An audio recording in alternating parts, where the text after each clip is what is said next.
5 million years ago, the carnivorous animal turned from prowling the primordial forest and focused his predatory skills on the shores of an ancient sea.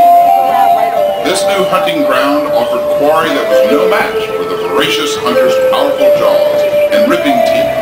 He and his offspring flourished. Eons passed, and this life form began to change. A new animal slowly emerged from the original mold. Across countless generations, one species followed another, each better suited for the challenges of an aquatic environment, each more perfectly adapted to life in the water.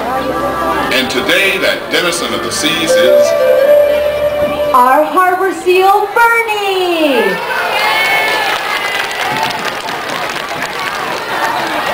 Harbor seals are members of the true seal family and have lived an aquatic lifestyle for so long that they're just not very graceful on land.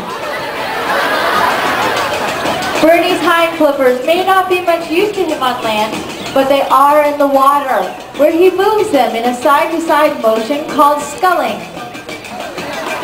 Now, sculling may look just a bit silly to you and me, but this adaptation served Bernie's ancestors very well indeed, and that is nature's design.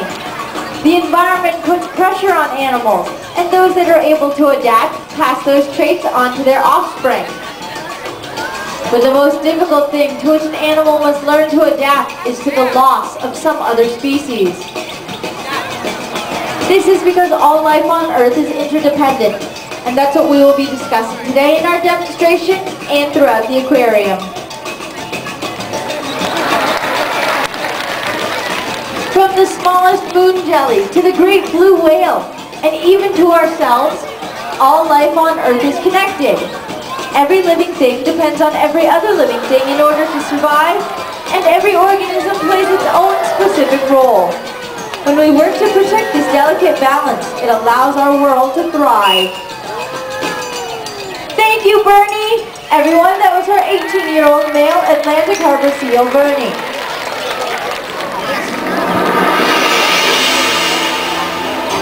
Good day, everyone! How are you all doing today? Great to hear! Are you guys all excited to see some sea lions? Good stuff! Well, welcome to the Aquatheater. My name is Andy. It'll be my pleasure today to introduce you to our California sea lions and to their trainers. Now, sea lions are a part of a complex web of life. Today we're going to be talking about this web as well as how you and I fit into it. In fact, the Wildlife Conservation Society has been working for over 100 years to help protect wild animals and the places they live in. Speaking of wild animals, how about a warm welcome for our California sea lion, Otis, and his trainer, Janine. Now, Otis is 16 years old, and he weighs over 400 pounds. Otis was born at an aquarium, but his wild relatives can be found living up and down the Pacific coast. Now, sea lions are very social animals and can be found living in large groups called rookeries. Now, rookeries can be pretty noisy places.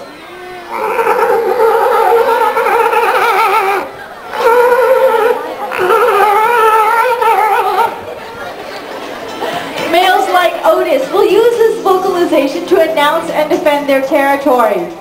Females, on the other hand, will vocalize to identify their pups on crowded beaches. The mom will vocalize, and the pup will return her call. Now, another way sea lions identify one another is through a behavior called a breath exchange. This looks a lot like a sea lion kiss.